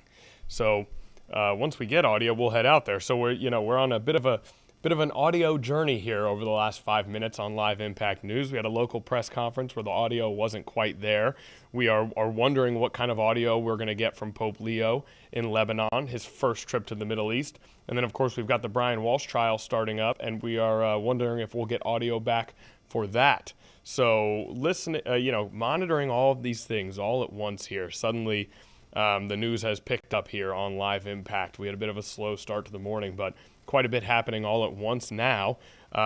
However, we are trying to figure it all out. What are we able to hear, and where will we go here? We also have another live event that we are monitoring. It looks like we've got audio back in Brian Walsh. I'll very briefly then just let you know that First Lady Melania Trump will be assembling care packages with military spouses, and we'll have a live look in on that at some point here. We don't know when exactly that will begin, but we're monitoring a live feed where we'll see First Lady Melania Trump assembling care packages with military spouses and addressing a small crowd as well.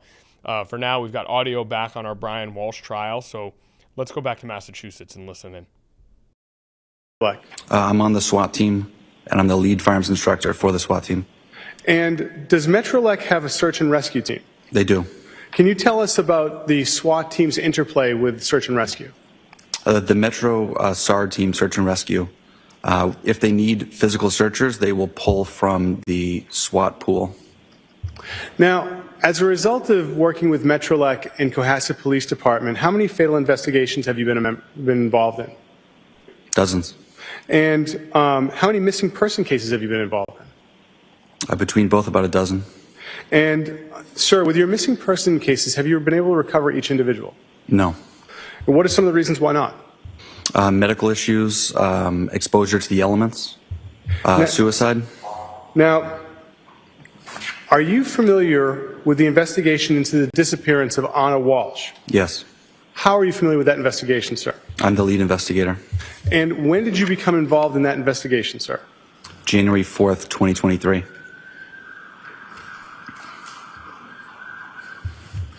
And about what time on January 4th did you become involved? I was notified on my way back from SWAT training by a supervisor that there was a missing persons investigation beginning in patrol. So I was requested to respond and assist. And so about what time of day do you think that may have been? I went to the police station about 4 o'clock p.m.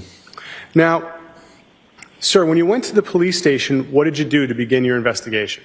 I coordinated with the patrol officers that initially responded to investigate. Yes. I reviewed their reports. I conducted queries in law enforcement databases to get background information.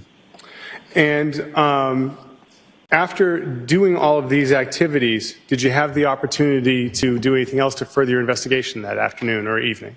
Yes. What did you do? I went to Mr. Walsh's home and interviewed him. Now, where is Mr. Walsh's home? 516 Chief Justice Cushing Highway. And can you tell us about that street? First off, I take it's in Cohasset. Yes. And does that street go by any other designation? CJC Highway or Route 3A. And so, as it being Route 3A, is it a busy street or is it like kind of a smaller side street? It is 2 lanes divided by a double yellow line, main thoroughfare through town. And about what time did you go to 516 Chief Justice Cushing Highway? About 6:30 p.m. And who went with you? Officer Lawrence. And why did you bring Officer Lawrence? He was the initial patrol responding officer. And so that night when you got to the Walsh residence, can you tell us what happened when you arrived? I was greeted by Mr. Walsh. Okay. And when you were greeted by Mr. Walsh, who else was home at this point in time? His 3 children. And what were the children doing? They were eating McDonald's. And whereabouts? In the kitchen, there's a kitchen island that they were seated at. Your Honor, with the court's permission, the Commonwealth would seek to what's been marked as Exhibit 1, a photograph with the file number SLD 7068. Any objection to that? No objection. Ms. Gilman? Marked in a minute as Exhibit 1. Thank you, Your Honor. Do we want to move them all in? Are there There's no objection. objection to this group? I just want to be as efficient as possible. Do you want to move them all in? Yes, Your Honor. All right, how many are there? 52, Your Honor. Okay. And do you have an index of what their designation is, or can you get that to the court just so that we have a record of that? Yes, Your Honor. I'll give that to the court at the lunch.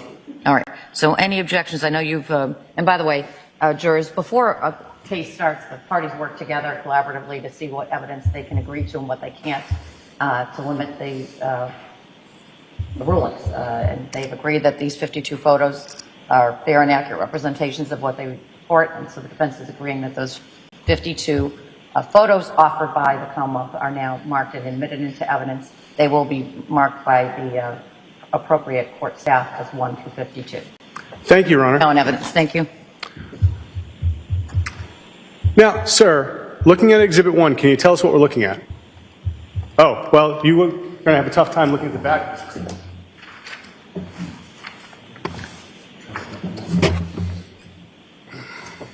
And if I could, sir, I'm going to ask that you could put that as close to the judge's bench as possible. Sorry. So it's not blocking any view of you. Sure, sorry. Thank you. Sir, can you see it? Yes. Excellent.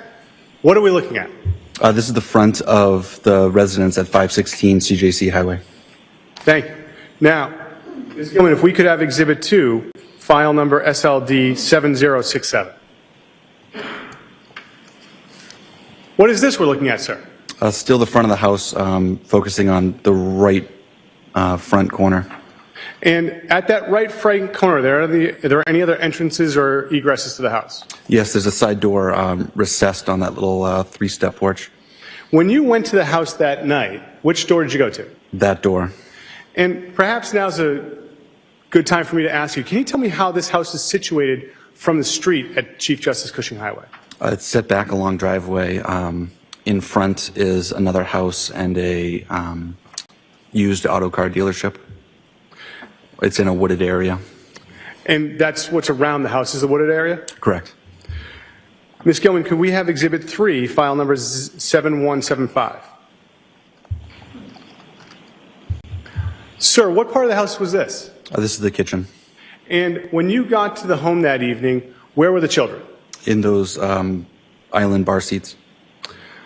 Now, you get to the house. What is it that you do with Mr. Walsh that evening? We sat at the dining room table and conducted an interview. And do you see Mr. Walsh here today? I do. Could you identify him for the court, please? The gentleman seated over there, blue shirt, blue suit, white shirt. Your Honor, if the record may reflect that the witnesses identified the defendant. The record will so reflect. Now, sir, where did the conversation with Mr. Walsh take place? The dining room. Ms. Gilman, can we have Exhibit 4, 7178? So, what is it that we're looking at here? This is the dining room. And where was Mr. Walsh when you had your conversation with him? Seated in that front right corner towards the camera. And where were you seated? The far seat, the seat that has that black jacket on the back of it. Where was Officer Lorenz? On the window bench. And where were the children while this interview took place? They were in and out of the room. And Ms. Gilman, can we have Exhibit 5, 7177? Sir, what are we looking at here? This is the area in between the dining room table and that kitchen island. And Ms. Gilman, can we have the next exhibit, Exhibit 6, 7131? I'm sorry, 7124. My apologies. And sir, what is this again? This is a closer view of that buffet table. And then when you were there that night, what was in the house as far as pets? A dog. Ms. Gilman, can we have 7131, which I believe is Exhibit now 7? Sir, where is this in the home? If you go in that side door, you're in a hallway. If you take a right, there's a sunken-in family room. And is that dog the one that was home that night? Yes, Hans. Any difficulties with the dog that night when you were talking to Mr. Walsh? No. And where was the dog that night when you spoke with Mr. Walsh? In that crate.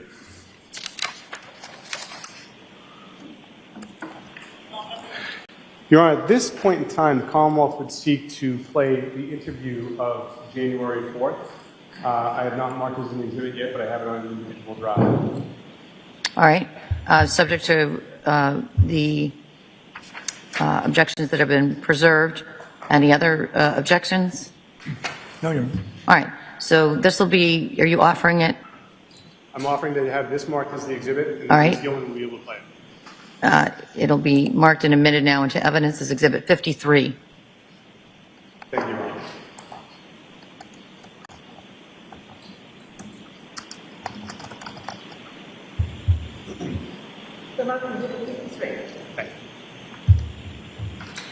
Now, Exhibit 53, you've had the opportunity to review that, correct?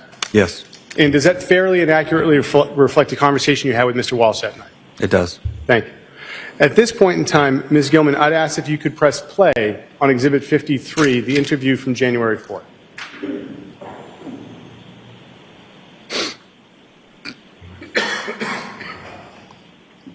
Okay, the recorder is on. It is 18:39 on Wednesday, January 4th, 2023. My name is Harrison Schmidt. I'm a detective with Cohasset Police. Present here is Officer Lawrence. And Sir Brian, could you state your name for me? Yeah, Brian Wall. Brian Walsh, okay. Brian, what's your date of birth? 13175. Okay, and we're at your home, 516 CJC Highway. Yes, it's right now. Perfect. So could you do me a favor? I know you've explained a lot of this today. Could you just do me a favor and just start at the beginning? So I understand your wife, Anna, she travels a lot for work. She's in DC for this great new job she got. Okay. And we're to follow up shortly, but it's taking longer. Awesome. So starting most recently, she was at work. 1 second. Yep. That's okay. Can you please let me finish this and I'm going to get you what I need, please? Yes.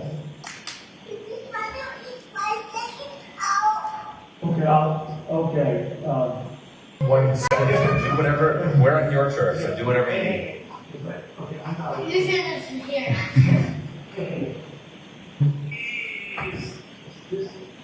you guys will behave, thank you. All right, yes, go ahead. So most recently, so Anna, it's my understanding that Anna came home on, was it Friday? Friday morning she arrived, yes. Friday morning she came home, okay. And she flew from DC to... Yes, I can show you she sent me that information. Sure, I would love to.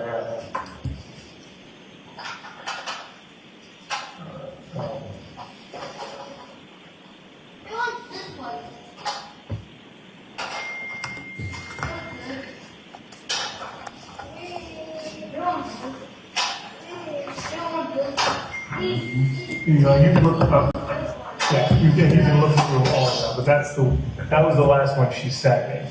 This is That's word text. No, she texted me so I would know when she was coming in. I'd asked. So this is your text. Yeah, my text chain was on it, so you can look. You can take a look at that, whatever you want to do with that. All right. So it looks like on last Thursday at 7:36 p.m.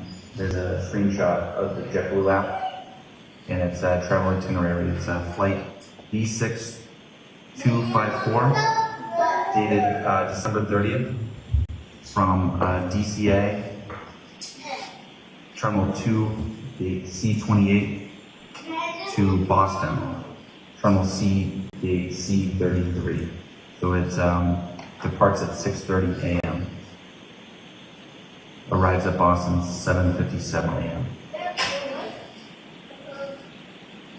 And then do you mind if I just look at... Please look at anything that's going to help you. Please look at anything. She sent me some, she had a day with Thomas, so she sent me some videos of that. And then you'll get into the area where I start texting her to me. And if you want to look at it, there's probably a year's worth of text there. If any of that is supportive, please. Sure. No, I'm not looking to pry. I'm just really... I'm open. Trust me. That's... No, I appreciate it. So Friday around 6:01 a.m., you text flight on time. Right. She responds, amongst other things, yes, boarding now.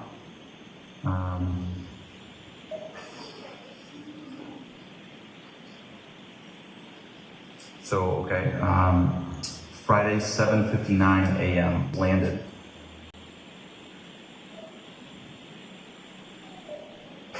And then it looks like Friday 12:07 p.m.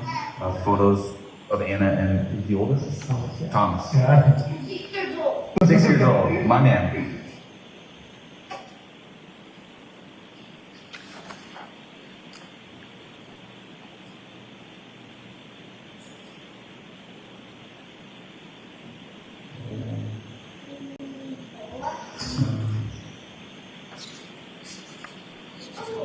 More photos Friday evening.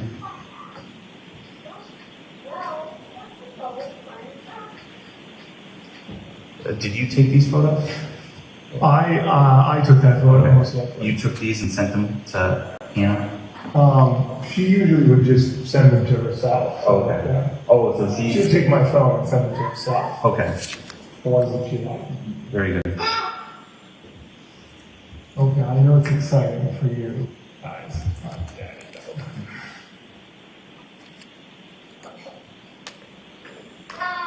So that was a series of 7 photos sent Friday at 6:33 p.m. And Anna sent this group of photos? I believe so, yeah. So I took the photos. A lot of times I take the photos and she takes my phone and sends them to herself. Okay. Monday, 2:33 p.m. A text from you to Anna. Monday, 7:18 p.m. Another text. Yesterday, bring a text. 6:39 a.m. Continuing to 8:30 a.m. Usually she'd be back in touch with me at this point. Okay. What's Viber? Calling you in Viber now? Viber is what her sister uses. That's how it's like a WhatsApp or something. Oh, okay. So Viber is from a long time ago. She would use that to communicate with Europe and stuff like that. So when her SIM card died last week, she called me on Viber. So I thought I'd call Viber. Okay. Sister uses it, so I tried every sort of situation I could to get in touch. Okay. Before going to whistle or ringing the bell or anything. Sure. Did the SIM card issue ever get resolved? I believe so. Her phone was working when she came here. Okay. It's my understanding that it's a company phone? Yes, yes. Okay. So And it's on Verizon, if you know? no, so we're on Verizon. I don't know what the company is on, but I know that she was part of our family plan, and then she just ported over. She brought the number over to their system? Well, she took the phone over. Okay. So like that was canceled and then moved over. Okay. But I think she took the number as well because we didn't change numbers. Right, okay. Yeah. So she took the family plan number And the phone. to work, and then work to start paying for it? Yeah, basically, Okay. yeah. Excellent. I guess they call it porting it over. Porting, yep. When one carrier picks up the other carrier. Yeah, but I think they don't use Verizon. Okay. T-Mobile maybe. Okay. Okay, so she flies in, I see the text around 7 a.m. How does she get from the airport to home? Yeah, she always Uber or Lyft. That's Uber or Lyft, Yeah, okay. and Uber was one and Lyft was two. Okay. And then, so she gets dropped off here? Yeah, usually they drop her off further down because no one can find the place. So, but that's pretty much. Sure. So, that's why I was in contact. When she's arriving, there's more contact than when she's going to DC. Normally, she's off pretty quick. Yeah, right. So if it had just been reversed, it would have been a totally different situation. But I heard from her, I don't know what's going on now. Sure. She's supposed to be here, so. Sure. Okay, so she comes home Friday morning. Do you guys do anything together, or what are you doing? Yeah, so run me through the weekend if you don't mind. Yeah, with pleasure. I had some when she was running late, so I took William and Brian to Kindercare. That's where the daycare is where we picked them up from. Yep. And Thomas was off, so I said, would you like to have a day with Thomas? I'm just going to go, okay, Thomas. I just am going to do a few errands that I've already scheduled for. And then she was having a good time, and then I came back, and then we spent the rest of the day with the evening with the kids, and then we hung out. And Okay. then she was a bit tired when she came. She wasn't feeling well.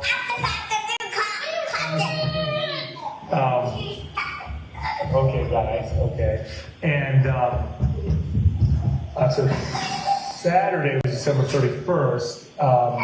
She went to work out in the morning, and what's the gym? Yeah, it's Bar Method in here. Bar Method? Yeah. Okay.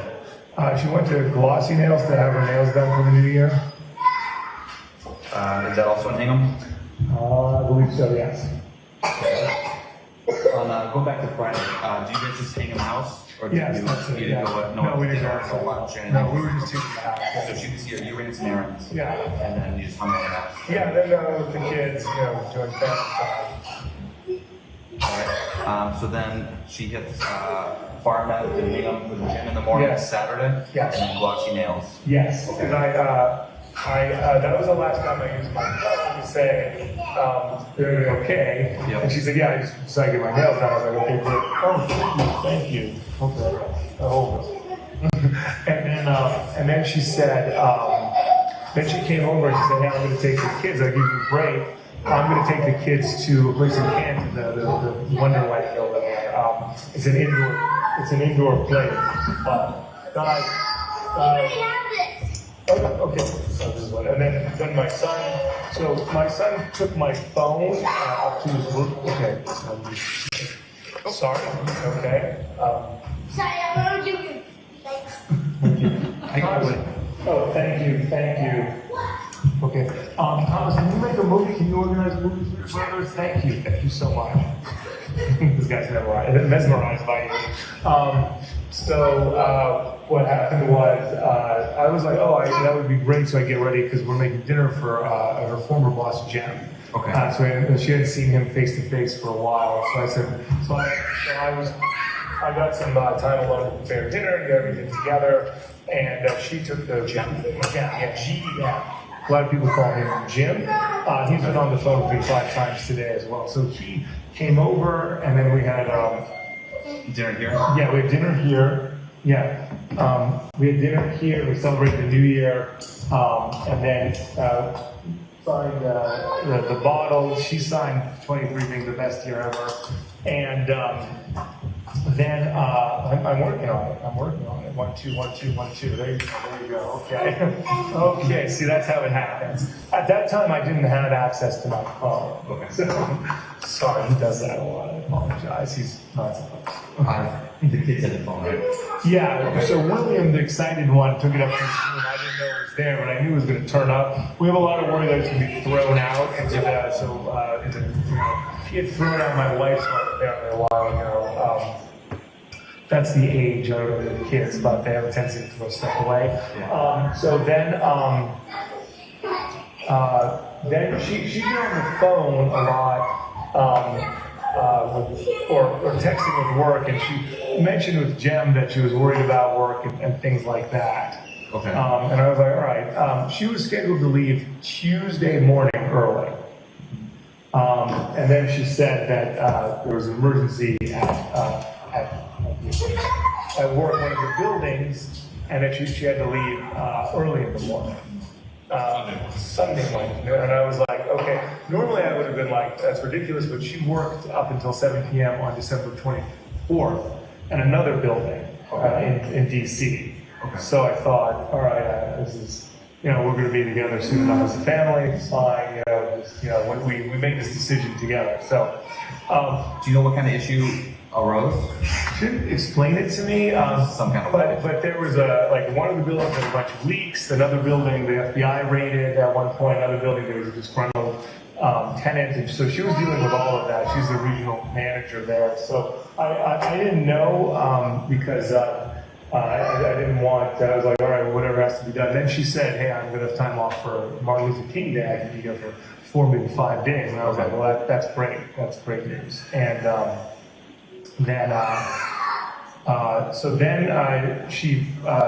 she only brings her bag. Her carry bag is normally a Louis Vuitton bag. Okay. And she didn't bring, she just brings a little bit of stuff. She's got a bunch of stuff all over this place. Or she just goes and buys it. And then what happened?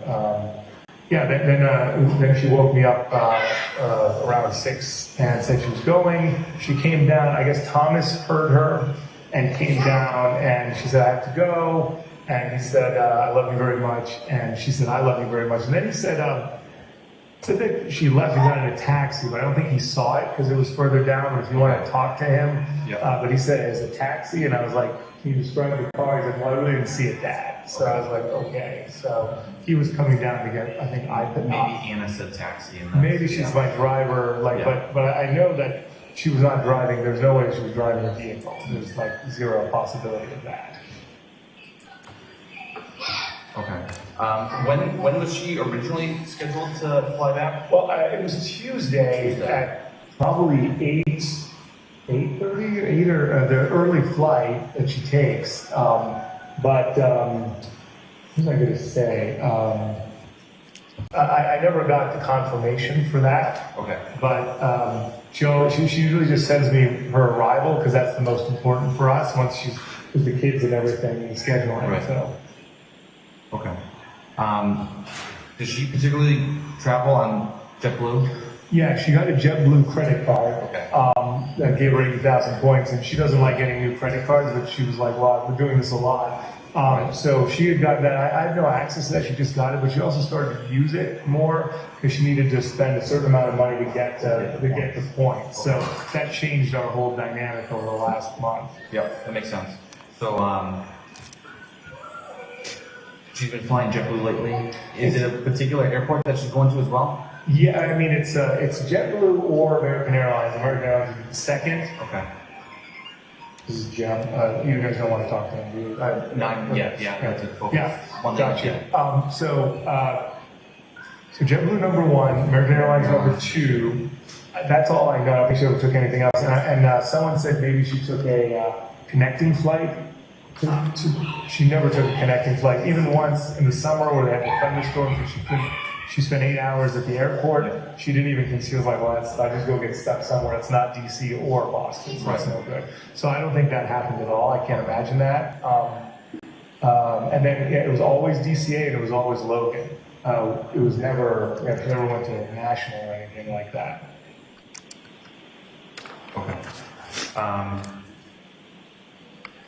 So what, you heard this from William as to the whole text he mentioned? Thomas, this is my Oh, sorry, 6-year-old, Thomas. yeah. Thomas. Yeah, William doesn't have it. Yeah, well, that was time. Yeah, William's story would be much more fantastical. Why do you think Thomas was up? He gets up early, and he's always watching. I let him sleep with his iPad, so he wakes up and starts doing that. And then I guess, anytime he hears action downstairs, like during when we were having the dinner and celebrating, he came down to say hello to Jem. So anytime he hears something, he comes down. So he must have heard his mother, and he was like, "Oh, great, I'm awake," so he came down. Okay. Because when he was on the couch, I came down and said, "I'm sorry, mommy had to leave early." Yep. And he said, "I already met that, Daddy." I said goodbye to her. Okay. Okay, that makes sense. Yeah. Because I was like, okay, because he was on the couch earlier than normal but he had been off the whole week, so he had a lot of rest. So. Okay.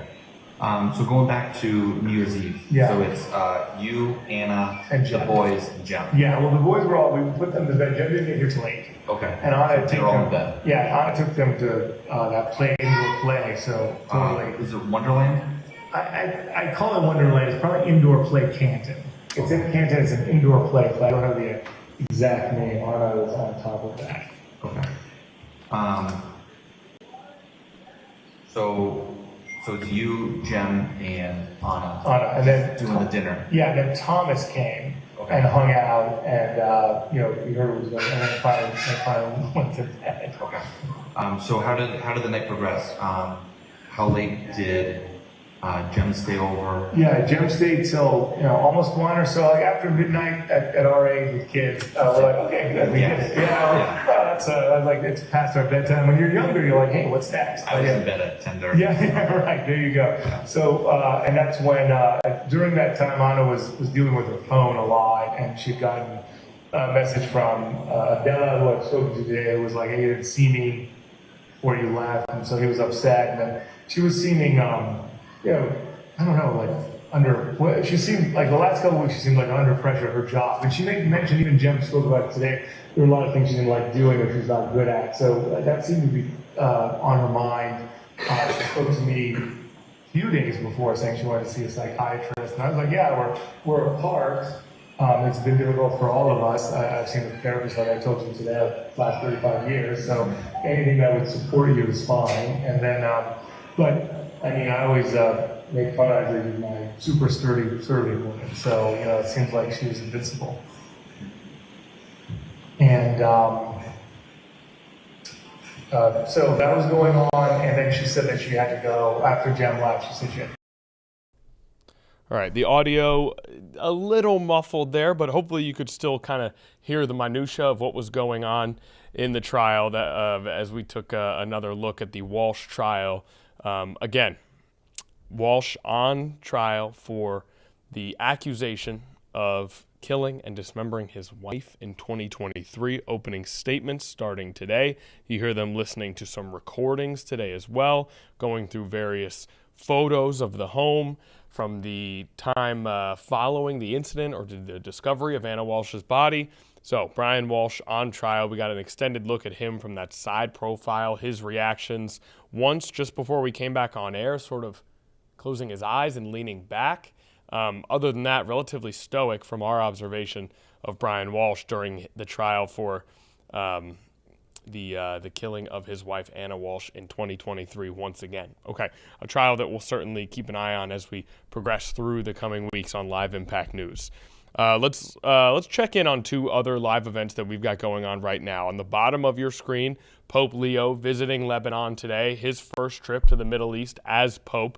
And then at the top of your screen, an event that First Lady Melania Trump and Second Lady Usha Vance will be attending today to assemble care packages with military spouses.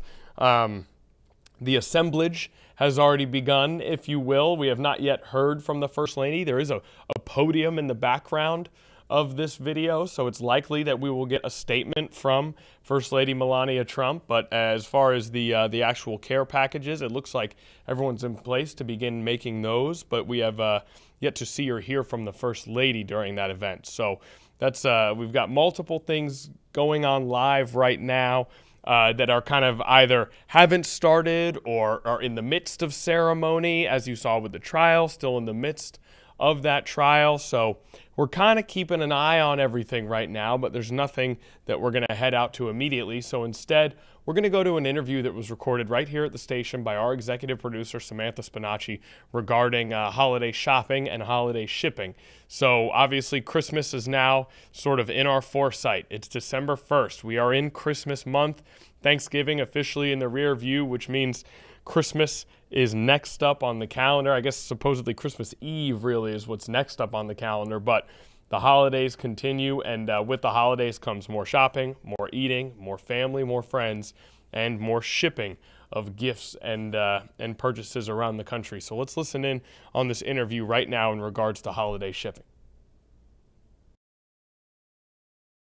Like you said, today is Cyber Monday. So what should people expect with international shipping this year? How is it different? Well, Samantha, this year, Cyber Monday is a little bit different because our government introduced new tariffs and some new regulatory changes like the removal of de minimis earlier this year. So that's added a little bit of complexity and a little bit of cost in the customs clearance process. That means people that are shipping internationally need to be a little bit more aware of those costs coming in, maybe budget a little bit more time to get things cleared and delivered. So just a little bit of a change compared to earlier years. And I know we've experienced kind of, a turbulent year with tariffs and things like that. Has that impacted your shipping at all and how you guys do business? Yes, I think we've seen volumes decline this year about 30% with the changes in tariffs and de minimis. We are still expecting a modest peak season with volumes being up 33% compared to our normal Q3 run rate. That's a little bit softer than we normally see. Normally we see 40 to 50%, but it's still a moderate peak. And what was probably exciting for me was recently we surveyed over 400 small and mid-sized businesses, and 40% of them responded that they felt this year's orders were going to be higher than last year, and 47% said they'd be at least the same. So that's a good level of optimism, and that's something we like to see in here. And, just coming off the heels of Black Friday and Small Business Saturday, did you kind of already see that boost? Like, are you already shipping more things than you were maybe last week? Yeah, we're already seeing that volume come in. If you see behind me, the people are busy loading up to get out on the road this morning, and we were prepared for that. And one of the things that we did this year was make sure, particularly in the area of customs, that we had added personnel, more than 600 people added, 300 of them in customs and brokerage operations, 200 in finance and duty billing, and over 100 in customer service that would make sure that we could clear packages timely, we could get them billed accurately with the appropriate duties and taxes. And we've got the customer service team on hand to answer any questions because it is more complex. And we want to make sure all of those answers are in place so that packages keep moving to be delivered before the holidays. And if someone at home is right now thinking about shipping internationally, what should they know? And is there any dates that they should be on the lookout for? Sure. Yeah, absolutely. Our drop dead date for deliveries into the US before Christmas is December 18th. So make sure you order before then. A couple of other tips that are important this year with this new environment. Number one, if you're ordering online, ask for a fully landed cost, an estimate of the duty, tariffs, and taxes that you will owe so that you're not surprised when the goods come in and we contact you to get those and collect those tariffs for the government. And finally, very important when you're placing those orders that you include a valid cell phone number and an email address. That's the best way for us to be able to reach you if there's a delay or there's information we need or a payment to collect. If it's accurate, we can get to you early, and that makes sure the process moves smoothly. What I can tell you is I got lots of people on the road ready to do those deliveries. I want to make sure I get them to you before the holidays. Any other tips or things that people should know if they're, expecting a package? If you're expecting a package, watch your text messaging and your email. You might get a notification if we need to confirm your delivery address, maybe to collect payment for those duties and taxes. That's how we're going to reach out to you first. And if you follow those links, you can help us help you get your package on time. And just because you mentioned links and text messages, we see a lot of scams like that this holiday season. How specifically, what type of link would you guys send? What website should they look out for? It will have a link to a www.dhl.com website. So that's our main page. You can always visit us there if you want to look for something, you're trying to track that package or ship a package. But when the link comes through, it will have some tie to that main address. Great. That's all from me, Greg, unless you have anything else that you want to wrap up with or mention that people should know. No, I would just say ship early, make sure it's properly packaged, have all your information right, and we look forward to bringing you those great holiday gifts. So thanks for the opportunity to speak, and I'll say happy holidays to you and your viewers. All right, happy holidays from us to Greg as well. Some helpful tips there if you're looking to ship some gifts here, or if you have some gifts being shipped to you as the holiday season approaches. Okay, we want to talk about something happening currently right now in Hampton Roads. Unfortunately, major traffic, as you can see on your screen, on I-664 North at the Monitor Merrimack Memorial Bridge Tunnel in Suffolk. All lanes on I-664 North at the Monitor Merrimack Bridge Tunnel are blocked. All vehicles are being rerouted off of I-664 at College Drive. That's exit 8B. So use alternate routes if you need to go that way. As you can see, traffic completely at a standstill with a steady stream of cars being rerouted down College Drive, down exit 8B, as again, all lanes blocked. I-664 North at the Monitor Merrimack Tunnel. And that has obviously already caused quite the backup. And it is midday on a Monday. Quite a bit of traffic there.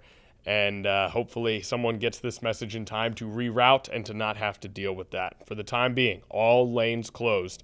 College Drive exit of the Monitor Merrimack Bridge Tunnel. Okay, that will do it for us here on Live Impact News this morning. A bit of a slow morning, picked up at certain points, but I think we're really, really gratified that you decided to spend any part of your morning with us here on Live Impact News. We certainly appreciate it, and we hope to see everybody here either this afternoon, if you want to join us again at 1 p.m., or tomorrow, same time, same place on Live Impact News.